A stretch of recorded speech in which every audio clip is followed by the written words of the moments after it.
So I've taken on a lot of side projects over the years. Many times in my life, I have, in addition to my main job, also been building websites for people, doing wedding videos, even redeeming productivity, what I do now full-time, started as a side project. And I've made a lot of mistakes, and I've learned a lot about them over the years. And it's kind of a tricky business. And so recently I was talking to a reader of the newsletter who is a Christian who is in full-time ministry, and he was asking, should I take on a side project to make more money? What are the pros and cons of that? How do I think it through?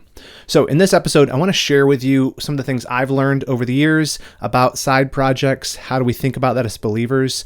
And I'm going to share with you 4 biblical principles that you should consider if you are thinking about taking on a side hustle, or you already have one and you're like, should I quit it? Should I take it full time? Hopefully some of this advice will be useful for you. Before we dive into the meat of this week's episode, I did want to tell you about my weekly newsletter. I send out every Tuesday and Thursday an email that has resources, articles, links, all kinds of stuff that are helpful for Christians who are seeking to be more productive for the glory of God. So if you like this program, or if you are just a believer who is interested in productivity, I really think you would enjoy the newsletter. I also, for everyone who signs up, I send you a free morning routine planner. Again, the newsletter, all of this is totally free, but I just do this as a little bit of a gift for you to start out. It will help you plan a great set of habits for your morning, get more consistent in your devotions, get more consistent in your prayer life, even exercise, reading, all of that. I think you'll find it really useful. So go to redeemingproductivity.com/newsletter to get that free planner and get on the email newsletter. So we're talking about side hustles or side projects. And the thing that really kicked this off for me was a great question I got from a reader of the newsletter named Andre. He asks, should I start a side project to get me more income? I work at a Christian nonprofit, which means my income is moderate. As a father of a family with 3 children, extra income would be great. Yeah, I think that's something we're probably all feeling these days with inflation on the rise and wages not kind of coming up to match it. We're wondering, how do I make some additional income? So this is a question that is highly relatable to me because I had to think through all of this. Many times in the past, I've had side hustles, as I mentioned in the intro, and even what I do now used to be a side project, and now it's my full-time thing. And I would start with just thinking about the benefits and the drawbacks. I think with side hustles, there are obviously many opportunities, but there are also many pitfalls that we want to avoid. So let's talk first about the benefits. What are some of the benefits of starting a side project, which is to say something that is in addition to your main gig, right? So your vocation, maybe you have a 9-to-5 job, but you're thinking, can I do something in the evenings or in the mornings to make a little extra cash on the side? Obviously, that's the first benefit. Extra income is great, right? We could all use a little bit of extra money. Sometimes your side project might just be something that you want to work on as a passion, right? You're thinking, hey, I really enjoy this. That's what it was for me when I started Redeeming Productivity. I didn't have any intentions of it becoming a full-time gig. It was just a topic I was passionate about. And so I started writing online about it and making a podcast about it. For other people, maybe the intention from the beginning is I want to de-risk a new venture. Maybe you're thinking, I want to do something on the side that may eventually turn into a new vocation, but I'm de-risking it by doing it in my extra time instead of just sort of going all in at once. I think a lot of times we think about all those benefits and we don't really pause to consider that there are some downsides. There are some serious drawbacks to taking on a side project. And one of those, and perhaps the biggest one that people underestimate, is divided focus. What I mean is, you only have so much of your energy you can focus on something. And very frequently, we think purely in terms of time, right? Maybe you've gotten into productivity and you're like, I'm able to accomplish my work and do that really well. I feel like I'm doing that excellently. And I have this extra time that instead of watching TV in the evening, maybe I could work on a side project. But what we don't account for is that divided focus, that there is a cost to splitting your attention between 2 big endeavors like your main vocation and some side project. And in fact, this is something that I thought about when I was at the point where I was considering doing Redeeming Productivity full time. So those of you who are newer to the podcast may not know sort of my background. I kind of talked about this on the podcast as I went through this transition a few years ago. But basically, I was working for a Christian ministry out in California, forgot the name of it, Grace to You. And it was my dream job. I loved it. But during COVID, we kind of realized we didn't want to be in California. We wanted to be closer to family. And so we moved back here and I started working for the Babylon Bee's sister site, Not the Bee, kind of working in the news, entertainment type stuff. Did not love it. It was not my cup of tea, to be honest with you. And so in that process, I was sort of at this crossroads where I was doing redeeming productivity all throughout that time. I did it while I was at Grace to You. I did it while I was working for Not the Bee. It was just this side thing. And I was at this crossroads where I was thinking, I either need to stop doing this because it's taking too much of my attention, doing reading productivity, or I need to go all in on it. And obviously, spoiler, I ended up going all in on it. But one of the things that helped me make that decision was this insight into how my attention was being divided and how unhelpful that was.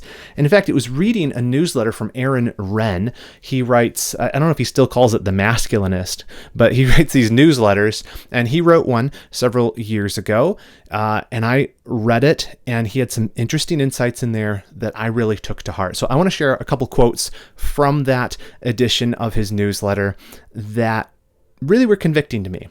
So the first one, he says, if you have a side hustle, then you lack focus on your main gig. That's going to undermine your performance at some level. That's an interesting one. I hadn't really considered that it's not just a time equation, that I at some level have divided attention. And maybe you found this. Maybe you already have a side gig or a side hustle, and it's taking your attention away from the main thing you're doing. You might even be shortchanging your employer. In fact, I knew a guy who a while back, he worked a full-time job, but all the time during his working hours, he was trying to start some other venture. And I don't think that that's right? That's kind of stealing from your employer. You're supposed to be focused on the work at hand. And so that can be an extreme example of your attention being divided so much that it's pulling you away from your main gig. But there's also, in addition to like the moral issue there's an issue of lack of focus can make it so you do both things poorly, right? Aaron Wren continues. Here's another quote from that edition of his newsletter. He said, having taken on multiple side hustles, I'm obviously a fan, but I would encourage you not to underestimate the risks and downsides of dividing your focus. From a purely professional point of view, I would probably have been better off financially by never taking on any side hustles and simply doubling down with all my energy on consulting. And so he's just speaking of his own experience that, hey, there was a cost to me taking on these side hustles in that I didn't give myself fully to my job, and I probably would have risen faster, made more money doing that. And so that is a legitimate just consideration for you before you make the decision to divide your attention into a side hustle. Or if you already are doing a side hustle and you're thinking, oh man, this is making extra money, but I feel split between these two. Recognize that may be what's happening. And so that's not necessarily like, oh, you should never do it. Again, that's not what Wren's saying. That's not what I'm saying, but it is a consideration. And think about it like this. We've talked several weeks ago, maybe it was a couple months ago now, about this idea of domains of stewardship and picturing your life as an arch, right? You have the spiritual domain that's sort of the keystone to all of your life stewardship. And you've got relationships and your finances, all these different areas. One of the big areas God has given you to steward, though, is your vocation, right? Whatever your calling is. So that may be your career, that may be if you're a homemaker, if you're a retiree, whatever the main thing is you do, that's an area that you want to be faithful in to steward well. What can happen is if you take on side hustles is you can sort of split this domain of stewardship and you kind of bifurcate it in such that now you have two vocations. And this produces some problems for you. Not that there's anything inherently wrong with having two vocations, but again, you can't give yourself fully to it. Obviously, we know that's true of time, but I think the bigger negative consequence is on what we might call mind share or our attention. Another way to picture it is if you kind of picture your brain, right? If you have your main gig, your main vocation, 100% of your working hours, your vocation minutes of your day are dedicated to that, right? Theoretically. And so when you're at work, you're at work. That's the thing you're focused on. And even when you're away from work, sometimes you're taking a shower, you're going for a drive, you're thinking, how am I going to solve that problem at work? But what happens when you take on a side project is now that attention is divided. You have more mind share. Part of your brain is thinking about the main gig, and part of it is thinking about the side gig. Something we may very well underestimate is that another portion of your brain is taken up with sort of managing this split focus, mental overhead on this. Now in your spare time, sometimes you're thinking about the side gig, sometimes you're thinking about the main thing. And there's a task cost to switching between those two modes of thinking. And so that's just a long-winded way of saying, make sure that as you think about the drawbacks of potentially taking a side gig or continuing a side gig, make sure you're recognizing that divided attention, divided focus is a serious thing, and you want to be sure that you don't live this way forever. And that's sort of, I guess, maybe the big point that I want to make here is if you do take on a side project or a side gig, think of it as something you're doing for a season. Don't think of it as, this is what I'm going to do forever, because it's not going to work. It's not going to work in the long run. So either you want to take that side gig and turn it into something that you just enjoy, it's a hobby, and so it has its own place, or if you're going to take it and make it some sort of source of financial revenue for you, you got to make sure you have an end goal for it. Is this something going to fit in my life just for the season to kind of make up some shortfalls financially? Or am I planning on taking this full time eventually? Because you're just not going to live in that state forever where you've got two things occupying your attention. It will eventually burn you out. And that's the second drawback. So the first one I said is divided focus, but the second drawback of taking on side gigs is burnout. You will burn out much faster if you are working twice as much. That's obvious, right? And that focus thing, it will drain you. And especially if you have kids or you have other things that are pulling on your attention, it's going to be hard. And it's going to pull from other areas of life too, right? It may pull from the time you could be giving to volunteer at church. It may pull from other opportunities to be with your family, etc. The point is just there are consequences. There are trade-offs when you take on a side gig. It's not all upside. The third and the final drawback I'll give you, and then we'll talk about some biblical principles, is fence riding. What do I mean by fence riding? I would just challenge you to examine your own heart. Maybe you have an issue where you're not being content, and maybe you have enough, but you just want more, financially speaking. Or maybe you are on the wrong career path and you don't want to admit it. Maybe you're scared to actually go full on into the thing you believe you should be doing. And so you're going to kind of split the difference. You're going to ride the fence. I'll just do this and this on the side and it'll be fine. Right? Or maybe you're just not giving yourself to the vocation God's given you to do, and you're not fully invested in it. And this is sort of your relief valve for that. I would just challenge you to think through those different things. You may be in some kind of denial about where you're at career-wise, and we'll talk about this a little bit more at the end, but you've got to zoom out a bit and think, where am I going? What's going to most glorify God?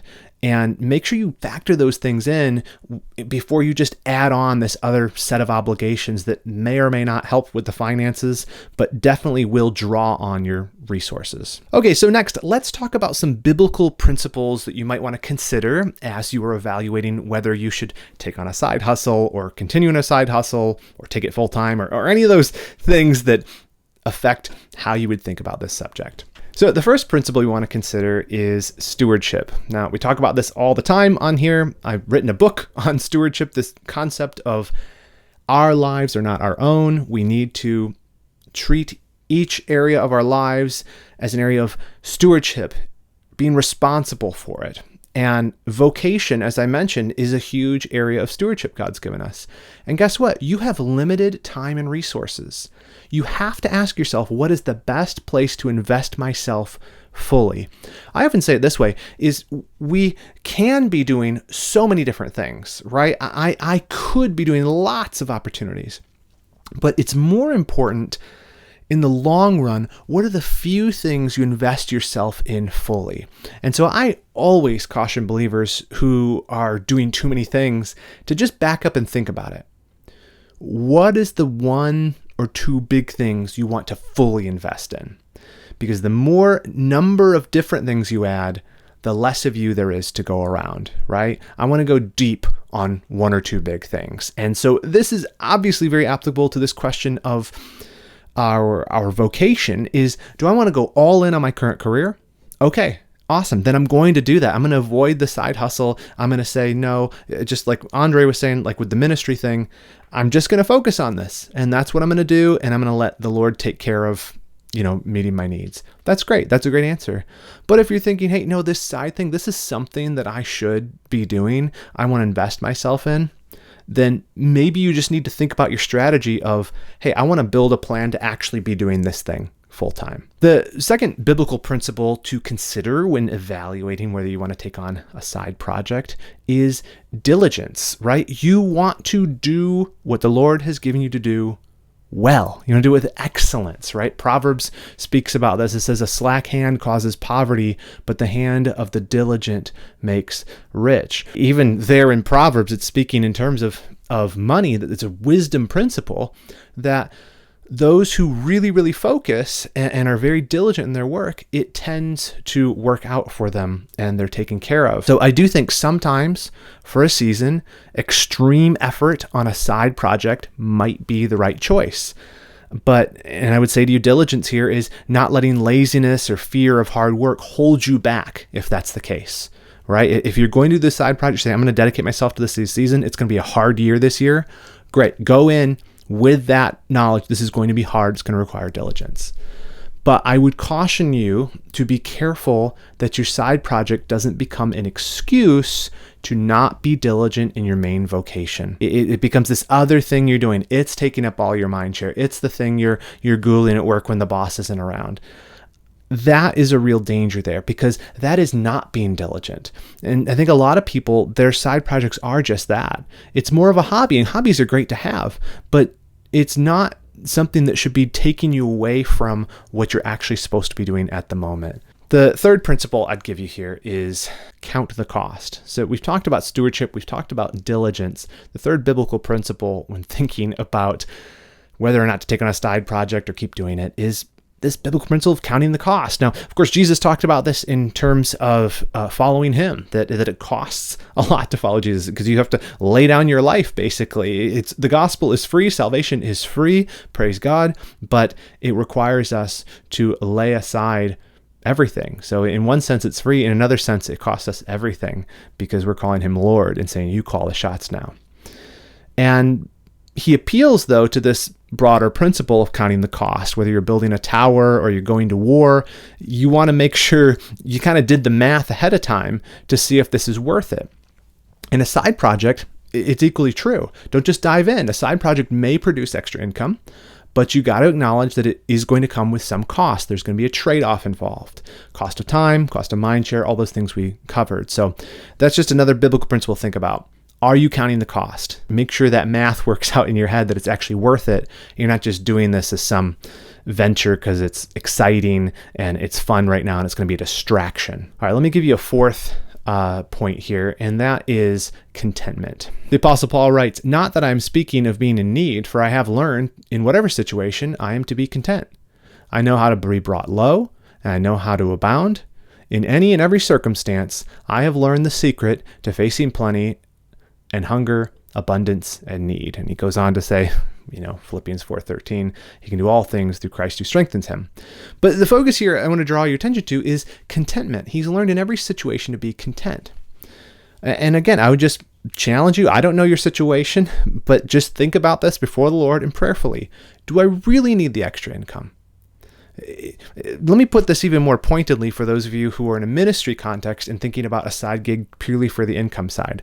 I don't think that's necessarily bad. I don't think you're doing something sinful thinking about that. Sometimes that is the case. You simply don't have enough money to survive.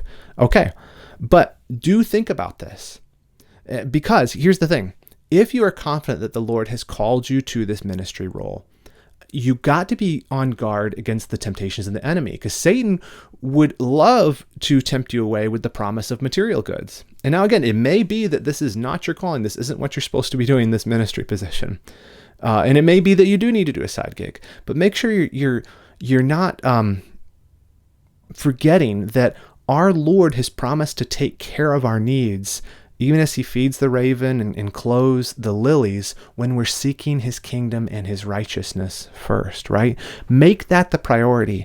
Seek his kingdom and his righteousness. And he says, and all these things will be added unto you, right? The material needs, the stuff, your clothes, your food, right? The basics of life, God will make a way for those to be taken care of for you. It doesn't mean you be lazy. You obviously be diligent, but if you're focused first and foremost on pleasing him, and if you believe the vocation you have is the way you please him, then submit that to them. Bring your prayers before the Lord and say, Lord, I am fearful. We need more income. Could you provide a way? Would you give me wisdom in this matter? Should I do the side hustle? Is there another way? And we could all tell stories for days and days of saints who have sat down before the Lord and prayed that, and he has provided for their material needs above and beyond what they could have ever expected, because they just held their ground. They stayed the course. They stayed faithful. Let's now zoom way out, and this is the final part. We'll talk about the big picture.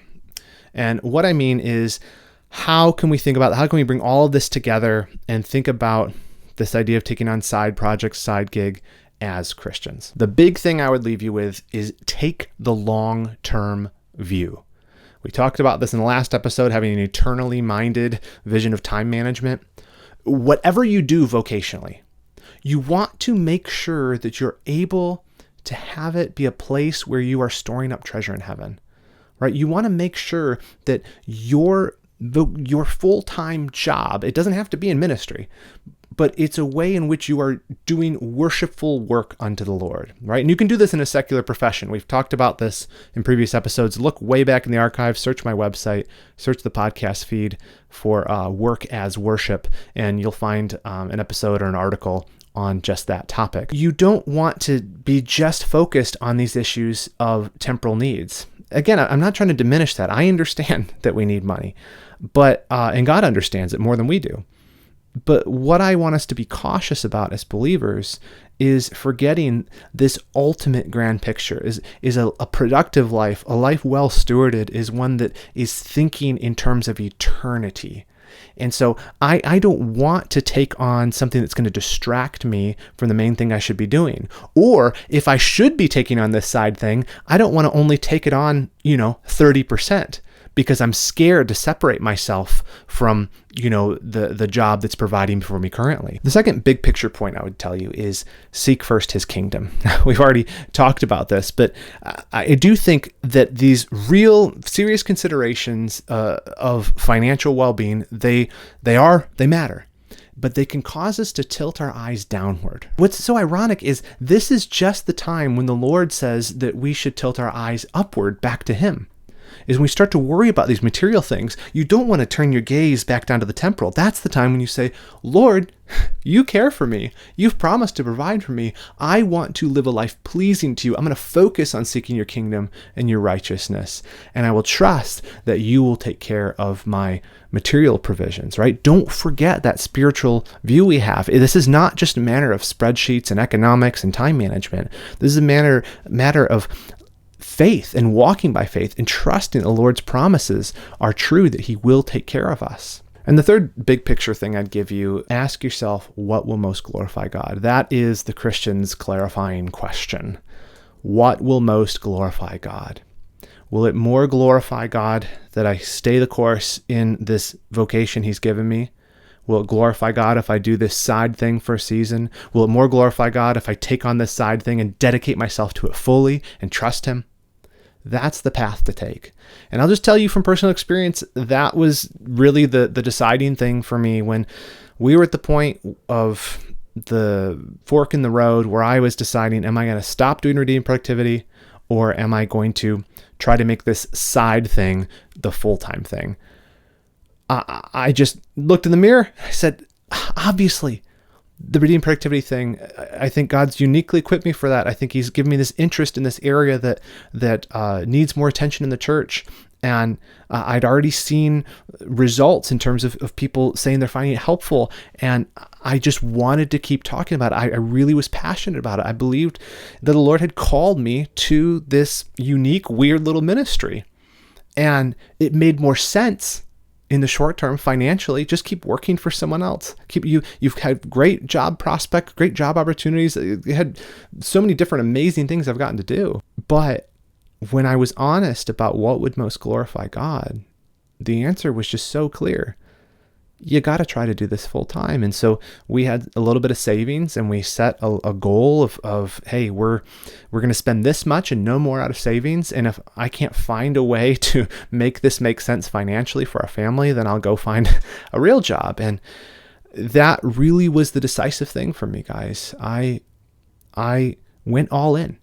And I went from making almost $0 a month from Redeeming Productivity, because I was just kind of doing it as a service. I had a few people on Patreon at the time, to it becoming my full-time job. In less than a year, we were able to replace our income from it. And that's not to glorify myself. That is the providence of God. That was, I really do believe, me entrusting our family to the Lord and saying, I'm going to seek your kingdom and your righteousness first, and help me take care of the financial stuff. You've promised that. And he did, and he has.